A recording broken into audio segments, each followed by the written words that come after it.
이 시간에는 요한계시록 17장 2절부터 18장 4절 말씀까지 읽었습니다.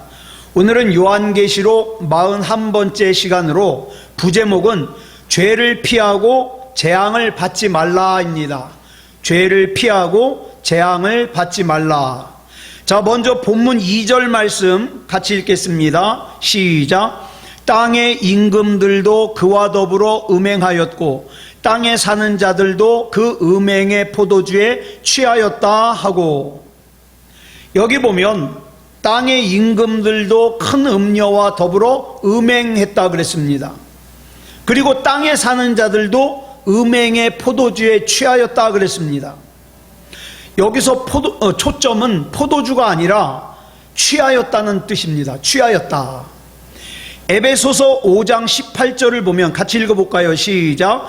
술 취하지 말라. 이는 방탕한 것이니 오직 성령으로 충만함을 받으라. 아멘. 여기 보면 술 취하지 말라는 말씀이 나옵니다.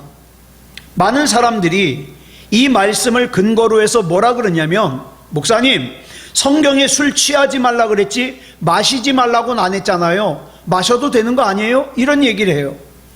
그런데 여기서 말하는 술 취하지 말라는 말은 술의 지배를 받지 말라는 뜻입니다. 마찬가지로 이 본문에 나오는 음행의 포도주에 취하였다는 표현도 음행의 지배를 받는다는 뜻이에요. 그러니까 성경에서 충만하다라는 말과 취한다는 말이 나오면 둘 다 무슨 뜻이냐면 지배를 받는다는 뜻이에요. 그러니까 성령으로 충만하라. 무슨 뜻입니까? 성령의 지배를 받으라는 말이에요. 뭐 방언기도 랄랄랄라 하면서 그렇게 말하는 것이 아니라, 그게 성령 충만한 게 아니라 성령의 지배를 받아서 내 생각도 성령의 지배를 받고 내 마음도 성령의 지배를 받는 것, 이게 성령의 충만함이에요. 또 술 취하지 말라는 건 뭡니까? 술의 지배를 받지 말라는 뜻이에요.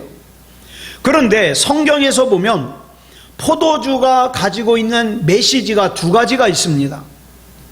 하나는 오늘 본문같이 취한다는 개념의 메시지가 있어요. 술에 취하다. 또 다른 하나는 예수 그리스도의 보혈을 상징합니다. 그래서 요한복음 2장을 보면 예수님께서 갈릴리 가나라는 곳에서 공생애 처음으로 기적을 행하시는데 물로 포도주를 만드는 그런 기적을 행하시죠. 자, 그런데 이 가나 혼인잔치에서 포도주가 가지는 의미가 뭐냐? 기쁨입니다. 온전한 기쁨. 그래서 이 포도주는 쾌락을 추구하는 악한 세상을 상징하기도 하지만 또 다른 한편으로는 하나님께서 주시는 구원의 기쁨을 상징하기도 합니다. 그런데 요한복음 2장에서 가나의 혼인잔치 집에 포도주가 떨어졌다는 건 무슨 뜻입니까? 이제 기쁨이 중단될 위기에 처했다는 뜻이에요. 이것이 또한 지금 현재 저와 여러분이 살고 있는 이 세상의 상황이기도 합니다. 여러분, 하나님께서 처음에 세상을 창조하실 때에는 저와 여러분이 하나님이 주시는 기쁨으로 충만하게 누리며 살도록 창조하셨어요. 그랬기 때문에 하나님께서 세상을 창조하시고 뭐라 그러셨습니까? 보시기에 좋았더라 그랬어요. 그런데 아담과 하와가 범죄함으로 말미암아 기쁨이 깨져버렸습니다. 하나님의 형상이 깨져버렸습니다. 즐거움이 깨져버렸습니다. 중단됐습니다. 그런데 예수님께서 이 사라진 기쁨, 중단된 즐거움을 다시 회복시키시고 다시 계속되도록 이어주시기 위해서 세상에 오신 거예요. 그래서 예수님께서 물로 포도주를 만드신 사건은 술을 만드셨다는 개념이 아니라 예수님께서 보혈을 흘려주심으로 말미암아 잃어버린 기쁨을 회복시키시고 중단된 즐거움을 계속되도록 이어주신다는, 그것을 상징하는 거죠. 그래서 여러분, 인류의 온전한 기쁨은, 인류의 온전한 즐거움은 예수 그리스도께서 죽으심으로써만 회복할 수 있어요. 예수 그리스도께서 흘리신 보혈의 공로로만 중단되었던 진짜 기쁨과 진짜 즐거움을 회복시킬 수 있다 이 말이에요. 그러므로 우리가 본문에 나오는 포도주를 볼 때에도, 자, 성경에 포도주가 나온다 그러면 한번 생각해 봐야 돼요. 이 포도주는 지금 하나님께서 선한 기능으로서의 포도주를 설명하시는가, 악한 기능으로서의 포도주를 설명하시는가, 이걸 먼저 분별해야 돼요. 그런데 세상의 쾌락에 취해 있는 사람들은요, 이걸 지금 영적으로 분별할 수 있는 능력을 대부분의 사람들이 잃어버렸어요. 그러다 보니까 어떻게 합니까? 그저 세상이 말하는 성공이 다 좋은 건 줄 아는 거죠. 자, 본문 3절을 보겠습니다. 시작. 곧 성령으로 나를 데리고 광야로 가니라. 내가 보니 여자가 붉은빛 짐승을 탔는데 그 짐승의 몸에 하나님을 모독하는 이름들이 가득하고 7 머리와 10 뿔이 있으며, 여기 보니까 성령이 나를 광야로 데리고 갔다 그랬어요. 자, 광야는 성경에서 주로 뭘 상징하느냐? 사탄 마귀가 지배하는 공간이에요. 그래서 흔히 이런 말 하잖아요. 저와 여러분이 살고 있는 이 세상이 광야다. 저와 여러분은 지금 광야를 살고 있어요. 그래서 저와 여러분이 지금 어떻습니까? 온전한 신앙을 지키기가 힘든 거예요. 네. 광야의 영향력이 너무 크기 때문에. 마태복음 4장을 보면 예수님께서 어떻게 해요? 40일 동안 광야에서 금식을 하신 후에 사탄 마귀의 시험을 받으시죠. 자, 그 다음을 볼까요? 오늘 본문 다음. 여자가 붉은빛 짐승을 탔는데 그 짐승의 몸에 하나님을 모독하는 이름이 가득하다 그랬어요. 그리고 7 머리와 10 뿔이 있다고 했습니다. 그리고 그 다음 이어지는 본문 4절을 보면 계속해서 이렇게 설명을 합니다. 시작. 그 여자는 자줏빛과 붉은빛 옷을 입고 금과 보석과 진주로 꾸미고 손에 금잔을 가졌는데 가증한 물건과 그의 음행에 더러운 것들이 가득하더라. 여러분, 이 말씀은 굉장히 중요한 말씀이에요.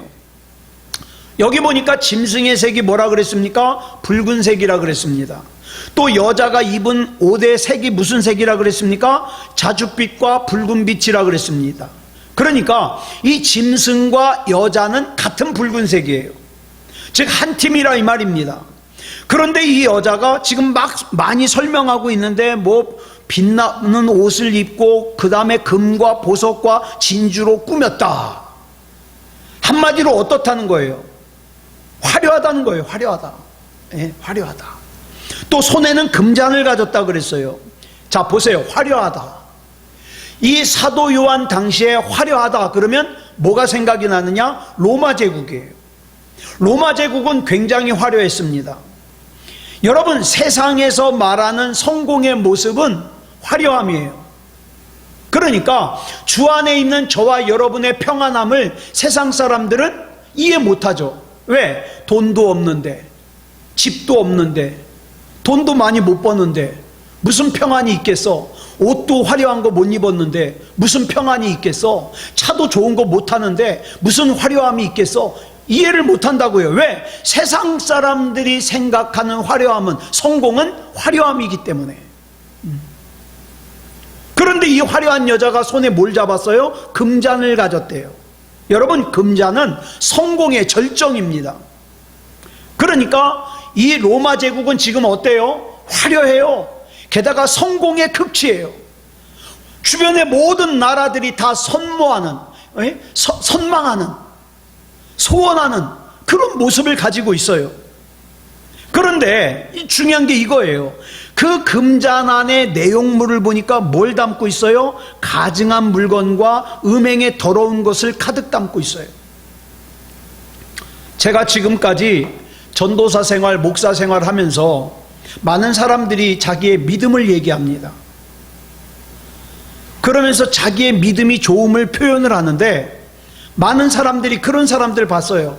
교회에서는 참 믿음이 좋다는 걸 표현하는데 세상에 나가서는요, 세상 사람들과 구분이 안 가요. 아니, 어떤 사람은 세상 사람들보다 더 탐욕스러워요. 왜? 내게 이익과 손해를 아주 철저하게 계산해요. 그리고 어떻습니까? 보는 사람 없으니까 음란을 행해요. 그리고 하나님 앞에서 자기가 믿음 좋은 척해요. 그런 사람들 많이 봤어요. 예. 여러분 보세요. 여기 지금 이 여자의 짐승과 한 팀을 잃은 여자의 손에 들고 있는 이 금잔, 성공의 절정, 그 안에 내용물을 보니까 뭐예요? 다 가증한 물건이에요. 음행에 더러운 거예요. 여러분, 그러니까 내가 아무리 좋은 스펙을 가지고 세상에서 살아도 내 안에 예수 그리스도가 없으면 아무것도 아니라 이 말이에요.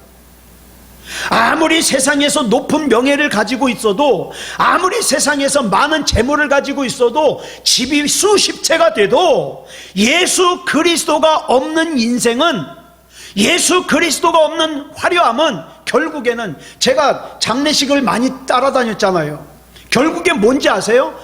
예수님 없는 화려함과 예수님이 없는 명예와 예수님이 없는 부요함은요, 화장장의 유골함에 담기는 그 가루 얼만큼밖에 되질 않아요. 간혹 연예인들의 삶을 보면 겉으로는 화려함을 얘기하는데 실제 삶은 비참해가지고 마침내는 그 비참함이 바깥으로 드러나는 그런 경우도 우리가 많이 보잖아요. 이와 같이 예수 그리스도 없는 삶은 겉으로 아무리 화려해 보여도, 성공한 것처럼 보여도 결국에는 아무것도 아니에요. 허무함만 남아요. 두려움만 남아요. 염려와 걱정만 남아요. 이런 삶을 살고 싶으냐 이 말이에요. 그렇지만 더 중요한 게 뭔지 아십니까? 이미 사탄 마귀에게 사로잡힌 영혼은 그런 상태에서 구원으로 인도하려고는 복음을 말하잖아요. 비웃어요. 무시해요. 화를 내요. 왜? 이미 그 영혼이 사탄 마귀에게 잡혀 있거든요. 그래서 그 이유를 로마서 13장 2절에 보니까 뭐라고 설명했어요? 줄친 것만 시작. 심판을 자취하느니라. 여기 보니까, 자, 여자가 탄 짐승의 머리가 몇 개라고 했죠? 7개라고 했어요. 자, 본문 6절부터 7절까지 보겠습니다. 시작. 또 내가 보매 이 여자가 성도들의 피와 예수의 증인들의 피에 취한지라.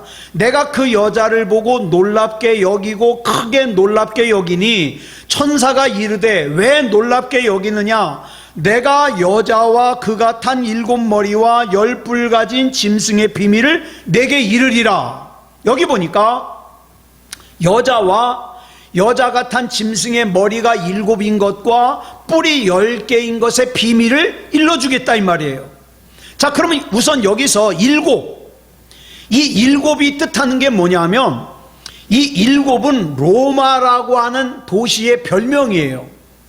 그러면서 본문 8절에 이렇게 설명합니다. 시작. 내가 본 짐승은 전에 있었다가 지금은 없으나 장차 무적행으로부터 올라와 멸망으로 들어갈 자니, 땅에 사는 자들로서 창세 이후로 그 이름이 생명책에 기록되지 못한 자들이 이전에 있었다가 지금은 없으나 장차 나올 짐승을 보고 놀랍게 여기리라. 이게 무슨 말일까요? 우리가 지난 시간에 마지막 날과 최종적인 날은 다르다 그랬어요. 그러면 지금 우리가 살펴보고 있는 이 본문의 내용은 마지막 날이겠어요? 최종적인 날이겠어요? 마지막 날이죠. 마지막 날. 네. 로마 제국도 마지막 날에 속합니다. 왜? 예수님께서 오시면서부터 종말은 시작됐기 때문에. 자, 본문 9절 보겠습니다. 시작. 지혜 있는 뜻이 여기 있으니 그 7머리는 여자가 앉은 7산이요. 여기 보니까 설명이 나와요. 여러분, 로마의 역사를 살펴보면 이 로마라는 제국에, 로마라는 이름에 별명이 있어요. 별명. 로마의 별명이 뭐냐? 7산의 도시예요. 7산의 도시. 7산의 도시라 그러니까 뭐 우리나라처럼 막 높은 산, 뭐 지리산, 속리산, 뭐 이런 산같이 높은 산이 7개로 생각하면 이건 아주 착각이에요. 여기에는 그런 산이 없어요. 그러니까 이름은 7개의 산인데 사실은 우리로 말하면 언덕 정도예요. 언덕. 그러니까 로마는 어떤 곳이냐, 7개의 언덕에서부터 시작됐다는 뜻이에요. 네. 로마 제국은 사도 요한 당시에 큰 성 바벨론이고 큰 음녀의 도시였어요. 그러니까 여러분, 요한계시록에서 나오는 큰 성 바벨론, 큰 음녀의 도시, 7개의 뭐 산, 이게 다 지금 로마를 얘기하는 거예요. 왜요? 그럼 왜 로마를 큰 성 바벨론이고 큰 음녀의 도시라 그랬느냐? 로마가 앞장서서 예수 믿는 사람들을 박해하고 사람들로 하여금 예수를 못 믿게 했기 때문에 큰 성 바벨론이고 큰 음녀라고 얘기를 하는 거예요. 자, 본문 10절 보겠습니다. 시작. 또 7 왕이라, 5은 망하였고 하나는 있고 다른 하나는 아직 이르지 아니하였으나 이르면 반드시 잠시 동안 머무르리라. 이 내용은 참 설명하기가 어려운 말씀이에요. 자, 먼저 7 왕이 등장합니다. 뭐 7 왕이 누구냐, 이거 억지로 해석할 필요 없어요. 7 왕이 등장을 하는데 그 중에 5이 망했어요. 그러니까 이 부분은 억지로 해석할 게 아니라 그냥 숫자의 의미로 해석을 하면 돼요. 7명의 왕이 있었는데 그 중에 5명이 망했으면 지금 어디로 가고 있는 거예요? 망하는 쪽으로 기울어졌다고 보면 돼요. 자, 시편 74편 13절을 보면 우리 같이 읽어볼까요? 시작. 주께서 주의 능력으로 바다를 나누시고 물 가운데 용들의 머리를 깨뜨리셨으며, 여기 보면 주님의 능력으로 용들의 머리를 깨뜨리셨다는 말씀이 나오는데, 이것은 예수님께서 십자가를 지심으로 이미 사탄 마귀의 머리를 깨뜨리셨다는 뜻이에요. 문제는 7 왕 중에 5은 망했어요. 2이 남았잖아요. 아직 2. 근데 이 2 중에 하나는 있어요. 하나는 있는데 하나는 아직 이르지 않았다 그랬어요. 여기 보니까 하나는 있지만 하나는 아직 이르지 않았다 그랬어요. 그러면 지금 확실하게 있는 건 몇이에요? 7개 중에 하나예요. 그런데 여러분, 7분의 1이라는 이 숫자는 히브리 문학적인 표현으로 무슨 뜻이냐? 미미하다라는 뜻이에요. 아무것도 아니다. 즉 이런 말씀이에요. 사탄 마귀는 예수님의 십자가로 인하여 이미 끝장났습니다. 그래서 이 마귀가 마지막 발악은 하지만 그 힘이라는 것은 미미해요.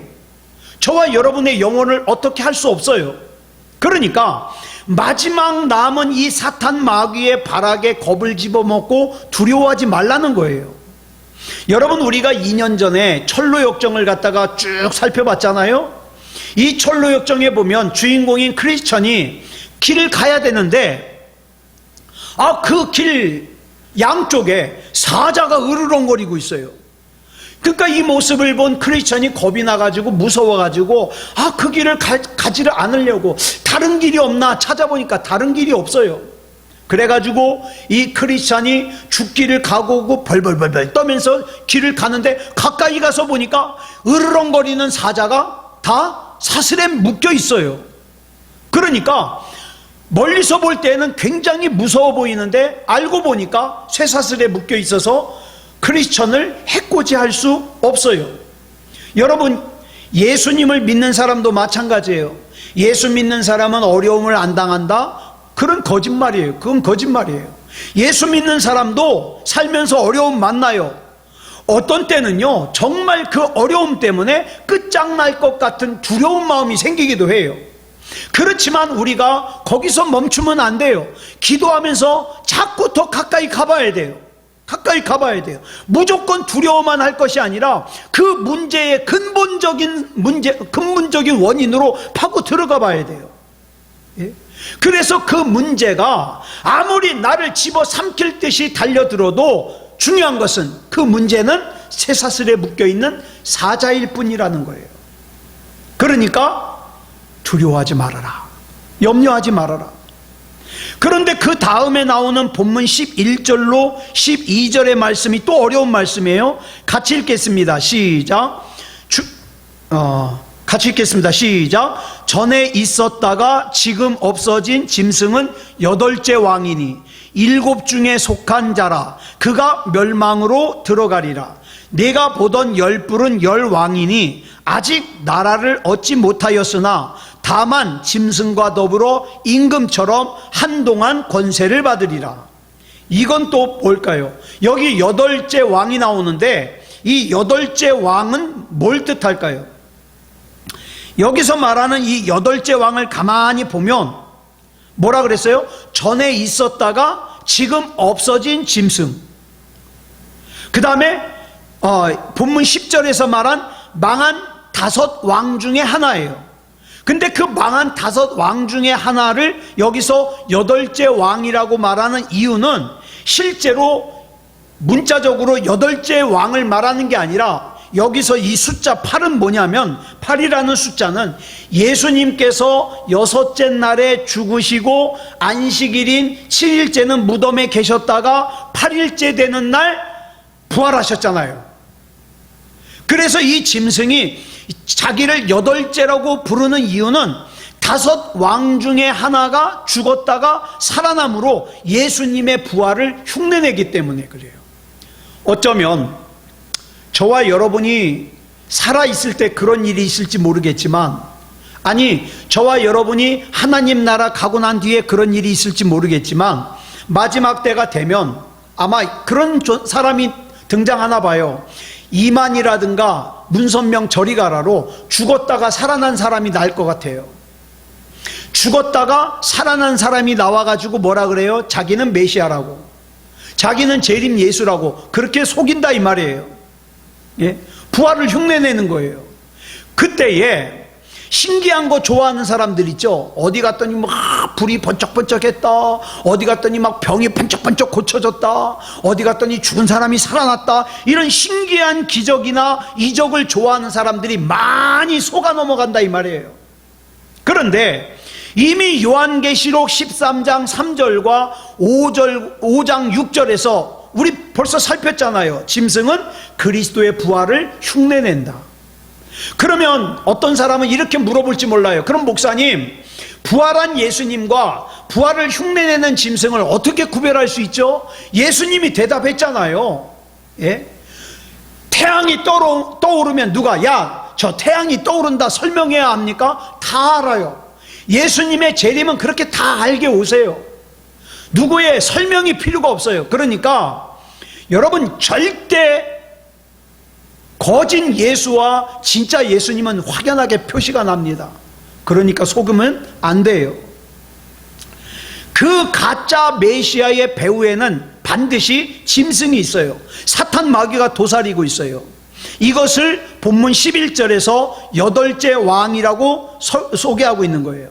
자, 그 다음 12절부터 14절까지 다시 보겠습니다. 시작. 내가 보던 10뿔은 10왕이니 아직 나라를 얻지 못하였으나 다만 짐승과 더불어 임금처럼 한동안 권세를 받으리라. 그들이 한 뜻을 가지고 자기의 능력과 권세를 짐승에게 주더라. 그들이 어린 양과 더불어 싸우려니와 어린 양은 만주의 주시오 만왕의 왕이심으로 그들을 이기실 터이요 또 그와 함께 있는 자들 곧 부르심을 받고 택하심을 받은 진실한 자들도 이기리로다. 여기 보면 사도 요한 당시에 연약한 상태에 있던 사도 요한과 또 사도 요한 당시에 연약한 상태에 있던 그리스도인들과 또 오고 오는 세대의 모든 그리스도인들, 저와 여러분까지 다 포함해서 그 그리스도인들에게 어떤 메시지를 주고 있습니까? 간단해요. 결국에는 어린 양이 이긴다. 그래서 나중에 나오는 말씀은 뭐예요? 죽도록 충성해라 아니에요.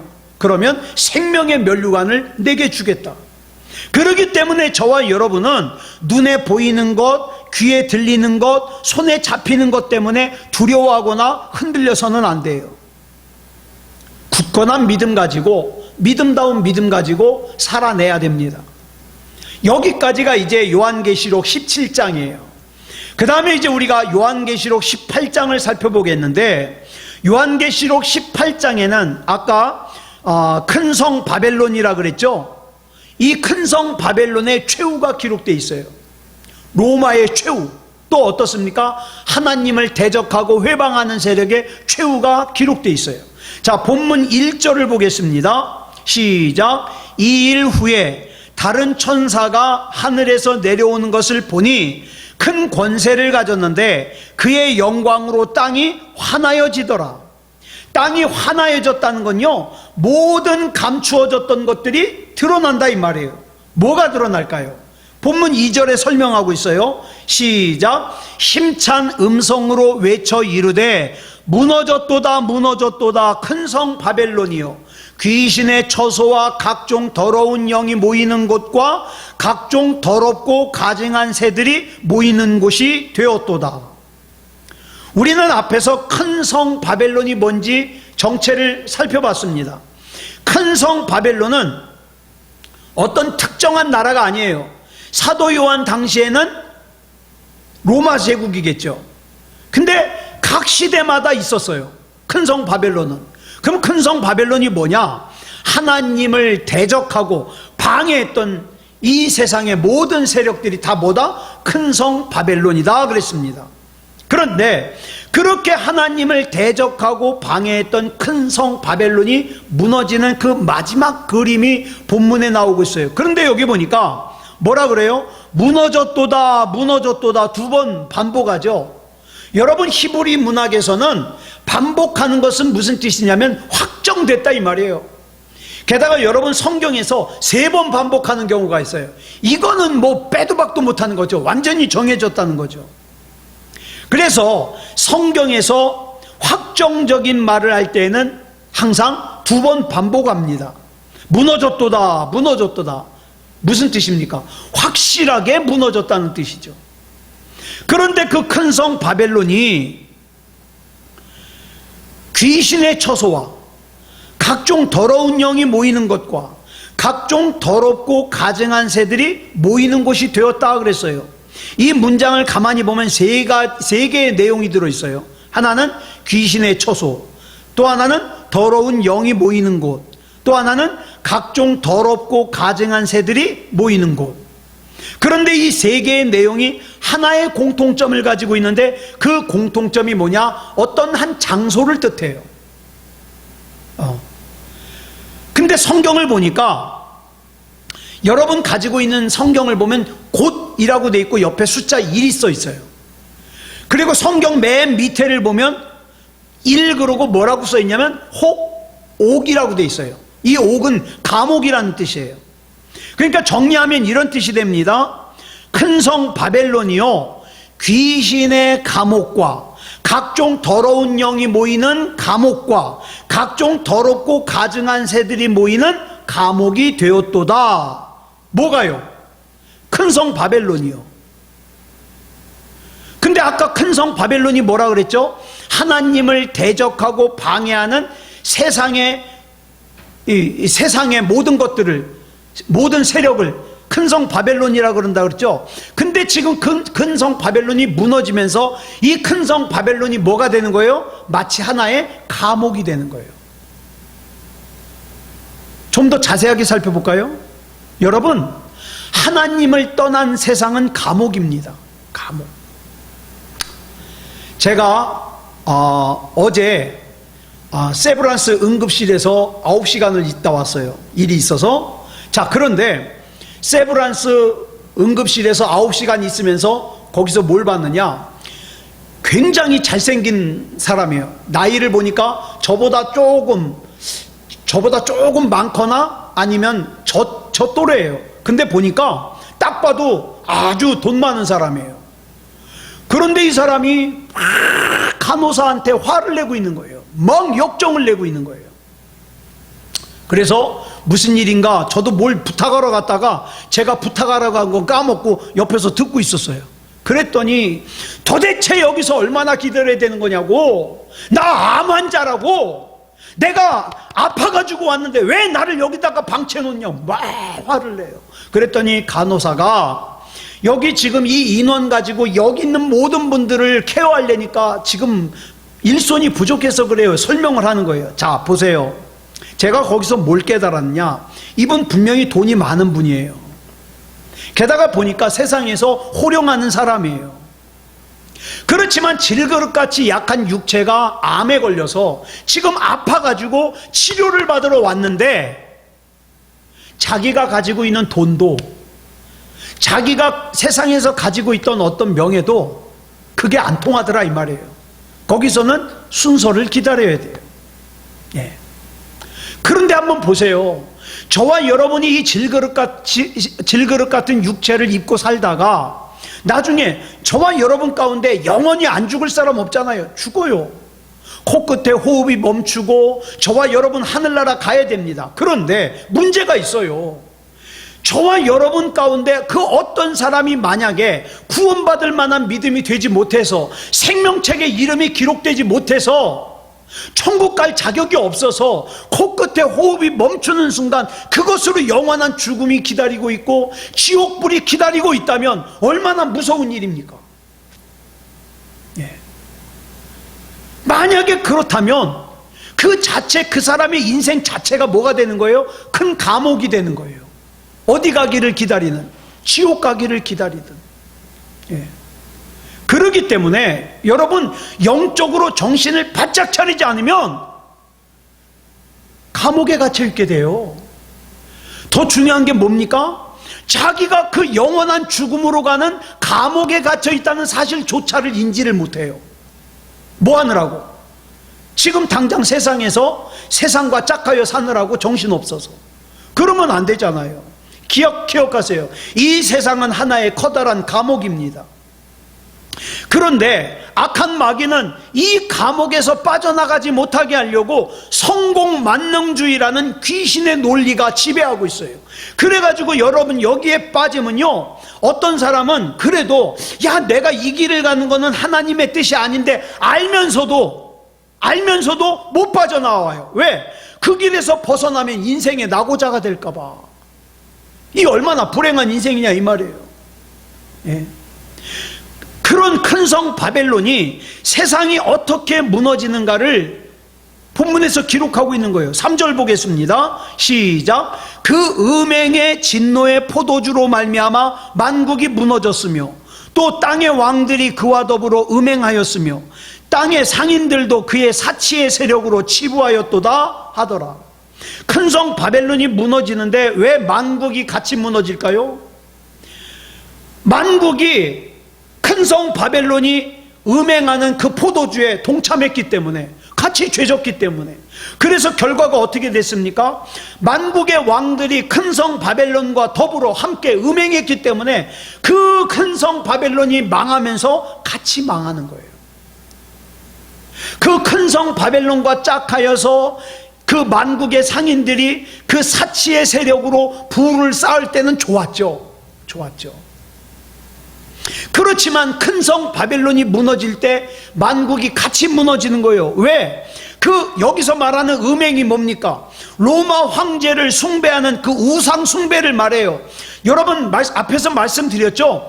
로마 황제를 섬기는 신전과 신성을 자기 도시에다가 유치하기만 하면 굉장히 돈을 많이 벌 수 있어요. 그러니까 어떡합니까? 각 도시마다 로마 황제의 신전과 신상을 유치하려고 막 뒤에 가서 비비고 막 돈 쓰고 막 그래가지고 유치를 해요. 유치를 하면 어떻게 됩니까? 사람들을 그 신전에 가서 절하게 해야 되잖아요. 그렇게 해서 로마 황제를 숭배하는 음행을 같이 저질렀던 도시와 나라들이 어떻게 돼요? 같이 망하게 되는 거예요.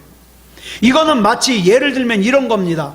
큰 회사가 하나 무너지잖아요. 그러면 그 회사에서 하청을 받던 작은 회사들도 어떻게 해요?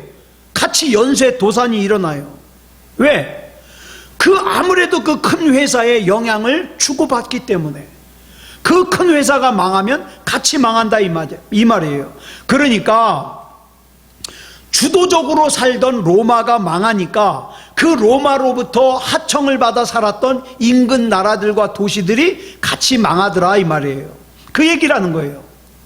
마찬가지로 세상의 가치에 의해서 사는 사람들은 이 세상이 심판받을 때 같이 무너지게 될 거예요. 그래서 본문 4절에서 이렇게 경고하는 거예요. 시작. 또 내가 들으니 하늘로부터 다른 음성이 나서 이르되 내 백성아 거기서 나와 그의 죄에 참여하지 말고 그가 받을 재앙들을 받지 말라. 예전에 이 얘기 드렸는데 한 번 더 할게요. 1945년에 원자폭탄이 일본의 히로시마라는 곳에 떨어졌어요. 자, 그래서 그 원자폭탄이 떨어진 곳에 일본 사람들이 공원을 조성을 했어요. 그 폐허를 그대로 놔두고. 그 공원 이름이 뭐냐? 히로시마 평화공원이에요. 근데 여기에 들어가 보면 전단지 한 장이 전시되어 있답니다. 저는 안 가봐서 몰라요. 그냥 얘기만 들었어요. 이 전단지가 무슨 전단지냐? 1945년 5월부터 미군이 비행기로 지나가면서 전단지를 살펴했어요. 그 전단지에는 이렇게 적혀 있습니다. 히로시마 시민들에게 경고한다. 히로시마 시민들은 1945년 8월 6일 오전 8시까지 시내로부터 50km 밖으로 대피하라. 미국 공군 이렇게 써 있었어요. 근데 이 전단지를 받은 히로시마 시민들 중에 어떤 사람들은 정말 무서워가지고 피난을 떠난 사람들이 있는가 하면 그 전단지를 보고 아, 이건 미군이 심리전을 하는 거야. 그래서 이건 거짓말이야. 그러면서 어떻게 해요? 떠나지 않고 그대로 머무른 사람들이 있었어요. 그리고 그 선택의 결과는 엄청났죠. 원자폭탄이 터지면 상공의 온도가 섭씨 10만 도랍니다. 10만 도. 그리고 땅의 온도가 섭씨 3,000도에서 4,000도래요. 그래서 당시 원자폭탄이 투하돼 가지고 죽은 사람만 약 9만 명인데 9만 명이 넘는데 이 많은 사람들 가운데 3분의 2 정도, 그러니까 6만 명 정도가요 불에 녹아가지고 흔적도 없대요. 시신도 없대요. 이렇게 무서운 거예요. 근데 그걸로 끝나지 않고 그 원자폭탄이 터질 때 그 빛을 본 사람, 방사선을 쬐는 사람들은 후유증에 지금도 고생하고 있잖아요. 지금도 후손들이. 우리가 여기서 생각해야 될 것이 뭐냐? 히로시마 사람들이 그토록 비참하게 원자폭탄의 피해를 입은 것이 그들의 운명이 아니에요. 선택이죠. 분명히 선택할 수 있는 그 전단지를 뿌려줬잖아요. 경고의 전단지를 보았음에도 불구하고 그 경고의 전단지가 거짓일 거라고 무시했기 때문에 피해를 입은 거예요. 만약에 그 전단지의 경고대로 50km 바깥으로 피했더라면 그토록 혹독한 피해는 입지 않았을 거예요. 그들이 그토록 엄청난 피해를 입게 된 것은 전적으로 경고를 무시한 거예요. 그리고 히로시마에 그대로 남아 있었기 때문이죠. 마찬가지예요, 여러분. 지금은 이창원 목사가 또 어떤 예수 믿는 사람이 예수 믿어야 된다, 예수 믿지 않으면 지옥 간다, 예수님을 구주로 영접해야 된다, 반드시 예수님을 구주로 영접해야 된다 얘기를 하면 어떤 사람은 그 복음을 받아들이고 선택하죠. 나도 예수님을 구주로 영접해야 되겠어. 그런데 어떤 사람은요, 예수 믿으라고 얘기하면 짜증이 나요. 아예 마음속에 완전히 빗장을 닫아 걸었어요. 이거는 착한 것과 착하지 않은 것과 상관이 없어요. 어떤 사람은요 무지하게 착해요. 착한데도 예수 믿으라고 얘기만 하면 이미 마음속에서 안 믿기로 작정돼 있어요. 그런데 여러분, 본문 4절을 보면 히로시마에 했던 경고보다 더 무서운 경고를 하고 있잖아요. 다시 한번 읽어볼까요? 시작. 또 내가 들으니 하늘로부터 다른 음성이 나서 이르되 내 백성아 거기서 나와 그의 죄에 참여하지 말고 그가 받을 재앙들을 받지 말라. 이 경고에 대하여 어떤 선택을 하느냐에 따라서 영원한 생명을 얻고, 그때 이창원 목사가 예수 믿으라 그럴 때 믿기를 잘했지, 이렇게 좋아하는 사람들이 있는가 하면 지옥불 앞에서, 여러분 전에 말씀드렸잖아요. 생각하는 사람의 조각 로댕, 예? 그 생각하는 사람이 어디서 생각하고 있어요? 지옥문 앞에서. 아우, 내가 왜 여기까지 왔지? 내가 어쩌다 지옥까지 왔지? 거기서 생각하고 있어요. 늦었다 이 말이에요. 아유, 그때 이창원 목사가 예수님을 구주로 영접하라 그럴 때 영접할 걸. 이미 늦어요. 늦어. 그 선택에 따라서 결과가 달라진다 이 말이에요. 아무쪼록 사랑하는 여러분, 저와 여러분이 사랑하는 사람들이 이 경고에 대하여, 오늘 요한계시록 18장 4절의 이 경고에 대하여 노아 당시의 사람들처럼 무시하지 않았으면 좋겠어요. 롯의 사위들처럼 무시하지 않았으면 좋겠어요.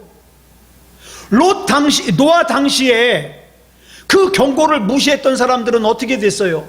다 홍수에 빠져 죽었잖아요. 롯의 사위들은 소돔과 고모라가 멸망당할 때 다 죽었잖아요. 여러분, 정말 중요한 결단입니다. 중요한 결단이에요. 죄에 참여하지 말고, 죄 짓지 말고, 마음으로도 생각으로도 죄 짓지 말고, 죄를 짓지 말므로 말미암아 어떻게 해요? 재앙을 피해야죠. 지옥의 재앙을. 예. 그래서 저와 여러분도, 우리 사랑하는 사람들도 그 죄의 재앙을 해서 다 피하는 그런 저와 여러분이 되기를 그리스도 예수님의 이름으로 축복합니다. 기도하겠습니다. 사랑의 아버지 하나님, 감사합니다. 오늘 이렇게 하나님의 말씀을 살필 수 있음을 감사합니다.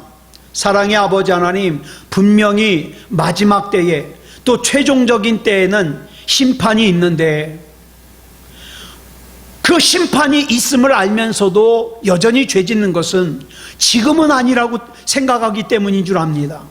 사랑의 아버지 하나님, 지금이 바로 회개해야 될 때고, 지금이 바로 하나님께로 돌이켜야 될 때임을 기억하게 해 주시옵소서. 지금이 중요한 선택을 해야 될 때고, 지금이 바로 하나님을 찾아야 될 때인데, 우리 하나님께서 붙잡아 주셔서 은혜 가운데, 믿음 가운데 거할 수 있게 해 주시옵소서. 그래서 나도 구원받고, 내 사랑하는 부모도, 내 사랑하는 자녀도, 내 사랑하는 형제도 구원받을 수 있도록 인도해 주시옵소서. 우리 주님께서 붙잡아 주실 줄 믿사오며 그리스도 예수님의 이름으로 간절히 기도드려 싸움나이다. 아멘.